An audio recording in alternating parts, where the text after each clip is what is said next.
မြန်မာဘယင်းတွေကိုအမြဲတမ်းအသုံးမကျဘူးလို့ထင်အောင်နိုင်ငံရေးသမားတွေပြောကြတယ်ဆိုင်ရေးဆရာတွေရေးကြ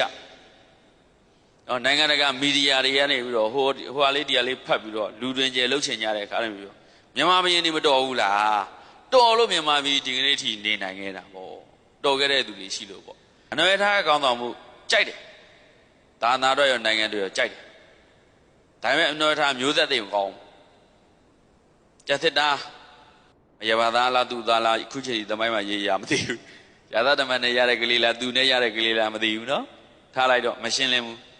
မရပါသားပဲပြောသူသားပဲပြောကျန်စစ်သားတယောက်ပဲရလိုက်တာဘာကောင်းလို့နောက်ထပ်နော်ဘယင်းတော်သားနန္ဒစစ်တိုက်တဲ့နေရာမှာဆရာကြီးပဲစစ်ဘယင်းတော်33နှစ်စစ်တိုက်ခဲ့တာမြန်မာပြည်ရဲ့ area အကျယ်ဆုံးဖြစ်သွားအခုထက်3-4သားလောက်ကြီးတယ်ဘယင်းတော် dynasty ဆိုပြီးတော့ Google မှာရှာကြည့်ဘလောက်မြန်မာပြည်မြေပုံကြီး4000ယူလို့ပဲအကြီးပင်လယ်တွေရောဗာတွေရောရှစ်တောင်အာရှနိုင်ငံတွေဆိုအကုန်လုံးနီးပိုင်တရုတ်နိုင်ငံထဲမှာပြည်နယ်3ခုလောက်ပိုင်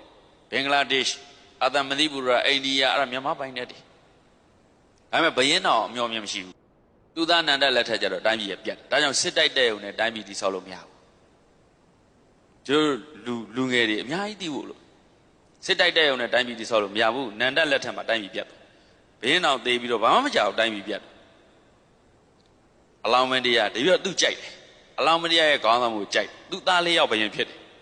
ကုန်းမောင်မင်းဆက်ဆက်မြန်မာပြည်ရဲ့ကမ္ဘာပေါ်မှာနယ်မြေကျယ်ဝန်းအဆင့်40အကြီးဆုံးနဲ့ပါအကြီးဆုံးကရုရှားနိုင်ငံပြီးရင်ကနေဒါပြီးတော့တရုတ်နိုင်ငံတို့အိန္ဒိယတို့လာမယ်ဗျာအမေရိကတို့အဆင့်30ထဲမှာဝင်နေပေါ့နော်ဒီလိုနိုင်ငံအဆင့်40နယ်မြေကျယ်ဝန်းရှိပါတယ်ဒီတမိုင်းဆိုနောက်ပြန်ကြည့်လိုက်ဘာတွေသင်္ကန်းသာယူတွေရှိဘာတွေအားနည်းခဲ့လို့လဲ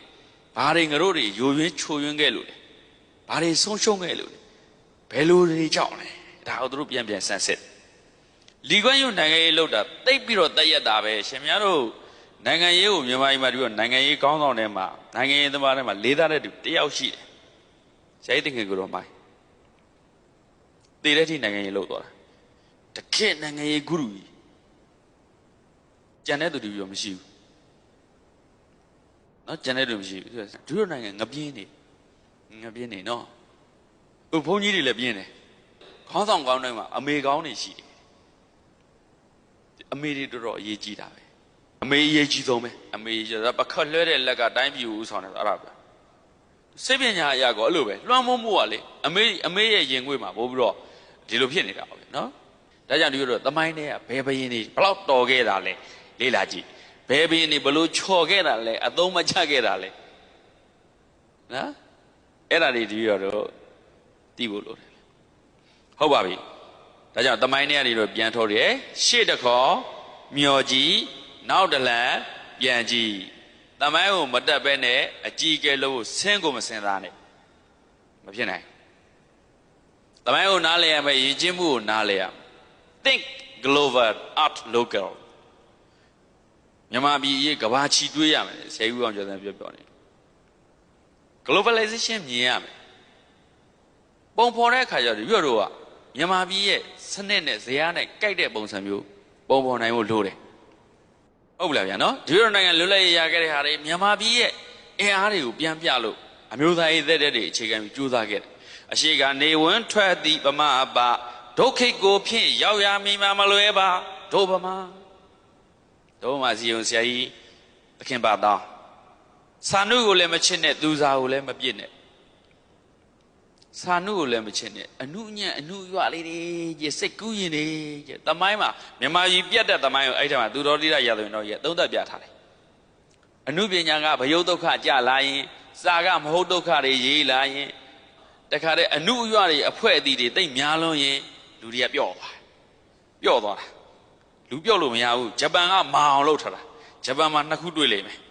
ဟောဒီမှာထပ်တရာပန်းချထားပန်းလေးလိုပဲနုညံ့တယ်ဟောဒီမှာဂိုက်ဒိုဒါချပါဒါလိုပဲထပ်တယ်သူတို့နိုင်ငံဒါကြောင့်လောကရန်တွေဘလောက်ရင်ဆိုင်ရနန္နကောရဂီယတုကီခုနကလဲရင်8ခါပြန်ထမယ်သူတို့ဆောင်ဝတီတိုင်းစူးစမ်းခဲ့တယ်တပည့်တော်နဲ့ငပြော့သူများပဲအာကိုကိုချောင်းတယ်ဘုံကြီးတွေလည်းတရားဓမ္မတွေပဲအာကိုကိုချောင်းဘုံကြီးဆိုတာဘယ်ဘက်မှအောက်တန်းနောက်တန်းမကြခဲ့နိုင်ငံရေးပဲဖြစ်ဖြစ်လူမှုရေးပဲဖြစ်ဖြစ်ရှေ့တန်းရမယ်တပည့်တော်တို့ကနေခဲ့ကြသမိုင်းမှာတပည့်တော်တို့က အထက်တန်းပဲဆရာတော်တန်ဃာတော်တွေဆိုတာတပည့်တော်ဝိနည်းနဲ့စီကန်းနဲ့အထက်တန်းကြကြမြန်ပြန်လှလှနေခဲ့တာတပည့်တော်လက်ထက်မှာညံ့သွားလို့မရရှေ့ခါဘိုးကလက်ထက်ကပင်ရသည်တွေကိုထပ်မညိုးဖို့ဆိုဘာကြောင့်လဲဆရာတော်ဘုရားကြီးရဲ့ရဲရဲနဲ့တရားနာတာဆောင်ဖို့တွေပဲအဲ့ဒါတွေတပည့်တော်တို့ကြိုးစားမယ်ဗျနော်တယ်ဖုန်းတွေပေါ်လာတယ်ဘုန်းကြီးတွေပရိယတိသာပဲအာရုံမဆိုင်နိုင်တော့ဘူး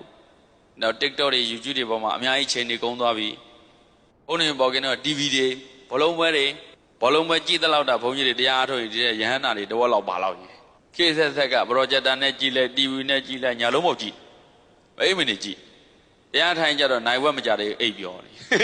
ဟမ်ခေါင်းပြောက်နေလားနောက်ကနေကြည့်ခေါင်းမတွေ့ကိုလူတို့ဆိုတော့ဒီလိုတို့ကလူတွေလေးစားလောက်တဲ့စွမ်းရည်ဒီလိုတို့ရှိသေးလားပေါ့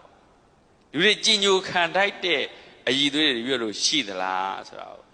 စဉ်းစားပါဗျာရည်ချင်းရှိရင်ရှင်အလိုလိုကြည်ညိုပါတယ်ရည်ချင်းရှိအလိုလိုကြည်ညိုပါတယ်ဒီလိုတို့ကိုယ့်ရည်ချင်းကိုတည်ဆောက်ပါသူများပြီးတော့မမိကိုပါနဲ့ခုနေ့ကလည်းမိုးကုတ်ဆရာတော်ဘုရားကြီးဟောတယ်လေမိရင်ပါဖြစ်တယ်လှုပ်တယ်ဒါကြောင့်ဒီလိုတို့ရည်ချင်းရှိအောင်လို့ဘုသူတ္တအကြမ်းမြင်အောင်လို့လေ့ကျင့်ကောင်းတွေတည်ဆောက်ထားအဲ့ဒါဆိုရင်ရှင်ဗျာသူတို့ကတပည့်တော်တို့လာပြီးမိစီရဖုံးထုံးတာရဲ့စေဘုံသဘုံဝဲစာဖတ်ပါ3 လတရားစခန်းပြီးရင်ရှင်ပြတို့အများကြီးပြောင်းသွားလိမ့်မယ်စေဘုံဖုံးထုံးတာ10 နာရီ3နဲ့ဆိုပါတော့1 နာရီဖတ်ဖို့ဖုံးထုံးတာ1 နာရီကြာတယ်ဆိုပါတော့1 နာရီမိနစ်60 10 မိနစ်လောက်စာဖတ်ပါဒီနေ့ကိုအဲ့ဒါဆိုရှင်ပြတို့အများကြီးပြောင်းသွားလိမ့်မယ်ဖုံးထုံးတာရဲ့စေဘုံတဘုံလောက်ဆိုရင်ရှင်ပြတို့အများကြီးပြောင်းသွားလိမ့်မယ်အများကြီးပြောင်းသွားလိမ့်မယ်သင်္ကန်းစာလေးပြန်ကြည့်လိုက်ရင်ကိုမဆိုးဘူးလို့ပြောအောင်နော်လူတွေကိုစာမဖတ်အောင်တာလုပ်လိုက်ပါဘုန်းကြီးတွေလူတွေစာမဖတ်ကြတော့ဘူးလူတွေကိုဘယ်လိုအသိပညာအလိမ္မာတွေနဲ့ဆုံးမမှာလဲမြင့်မို့တောင်ဘယ်နဲ့တို့မြင့်မို့တောင်မှာဆိုတော့မင်းတို့မမြင်နိုင်ဘူးကွာမြင့်မို့တောင်ဆိုတာရုပ်မုံမွှားလေးတွေနဲ့လှုပ်ထားအလုံးမနနုတွေဟာတွေနဲ့လှုပ်ထားရွှေတောင်ကြီးမို့လို့ဒီလိုပြောရင်ပြောမှာပေါ့ဗျာပြောလို့ရတာပေါ့အဲ့ဒါတပည့်တော်လက်မခံဘူးဗျာဆိုရင်တော့ပြီးသွားရောဒီလိုလက်ခံအောင်မလို့ပြောအောင်လေဘယ်လိုနည်းနဲ့ချင်ကပ်အောင်ဒီတော့ဒီအဖြေမတောင်းနဲ့တော့ဒီတော့အဖြေမရှိဘူးကျွန်များတို့စဉ်းစားဖို့ပြောတာဒီကနေ့ကလူငယ်တွေကဒီလိုဒေါ်လာမှာဒီလိုတွေရဲ့ဘုရားဟောအဆုံးအမတွေကိုသူတို့ဒေါ်လာမှာသူတို့ကတွေးထားတာနိုင်ငံတကာပညာကြီးကတွေးတတ်အောင်သင်ပေးထားတာမေးတတ်အောင်သင်ပေးထားတာဒီလိုတော့မှဖြေတရားမရှိဘူးဘုန်းကြီးတို့ကကြားပြည်နယ်ပါမှာကလေးလေးကဓမ္မစကူးမှာလာတော့ကလေးလေးကမေးတယ်ဘုံနဲ့အဲလှူတော့ဒီလိုတို့စွန့်တန်သေးတယ်လို့လှူတော့ဘာအကျိုးရမလဲလှူတော့ငါတို့ရတာပေါ့ဟာမင်းတို့လှူတော့ငါတို့ဆွန့်ရတာပေါ့ဟာဘလောက်ပြစ်ဆက်လက်ခံနိုင်တော့ဘလောက်ပြစ်ဆက်လက်ခံနိုင်တော့အဲ့ဒါဆိုတော့ငါတို့လှူနေရတာသူတို့ရတာပါကွာငါတို့တော့ဘာမှမကြိုးမထုပါဘူးမလှူနဲ့ဒီလိုဖြစ်သွားအတွေးမသွားနိုင်ဘူးလားတပည့်တော်တို့တော့ကလေးတွေကိုပေါ့မတွဲနဲ့ရှော့မတွဲနဲ့လူတွေကိုရှော့မတွဲနဲ့အရှင်ဘုရားတို့ပြောတိုင်းမယုံဘူးသူတို့ယုံလောက်အောင်ပြောမှသူတို့လက်ခံနိုင်လောက်အောင်ပြောမှဆုံးမနိုင်မှယုံကြည်မှအဲ့ဒီထင်မရောက်ရင်ရှင်များတို့ဒါတရားဟောဘလောက်ကောင်းတယ်ပြောစကားပြောဘလောက်ကောင်းတယ်ပြောမထီအောင်ဘူး